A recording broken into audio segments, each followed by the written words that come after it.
তারেক রহমানকে চীন সফরের আমন্ত্রণ চীনা কমিউনিস্ট পার্টির। বিএনপির ভারপ্রাপ্ত চেয়ারম্যান তারেক রহমানকে চীন সফরের আমন্ত্রণ জানিয়েছেন চীনের কমিউনিস্ট পার্টি সিপিসি। সোমবার বিএনপির মিডিয়া সেলের সদস্য সাইরুল কবির খান এ তথ্য নিশ্চিত করেছেন।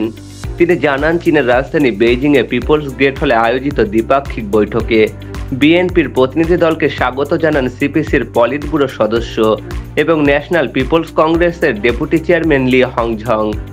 বৈঠকে তারেক রহমানকে চীন সফরের আনুষ্ঠানিক আমন্ত্রণ জানান এই সিপিসি নেতা। বিএনপির প্রতিনিধি দলের নেতৃত্ব দেন দলটির মহাসচিব মির্জা ফখরুল ইসলাম আলমগীর। প্রতিনিধি দলে আরও ছিলেন দলের কেন্দ্রীয় কমিটির গুরুত্বপূর্ণ নেতারা।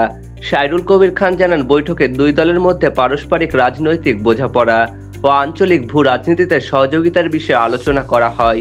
সিপিসির পক্ষ থেকে বলা হয়, এ বৈঠকের মধ্য দিয়ে দুই দলের রাজনৈতিক সম্পর্কের একটি নতুন অধ্যায় সূচিত হলো। তিনি আরও বলেন, বৈঠকে মির্জা ফখরুল ইসলাম আলমগীর আঞ্চলিক রাজনীতিতে চীনের নেতৃত্বের ভূমিকাকে অত্যন্ত ইতিবাচক বলে আখ্যা দেন। এ ধরনের উদ্যোগকে বহুপাক্ষিক করে তোলার আহ্বান জানান তিনি।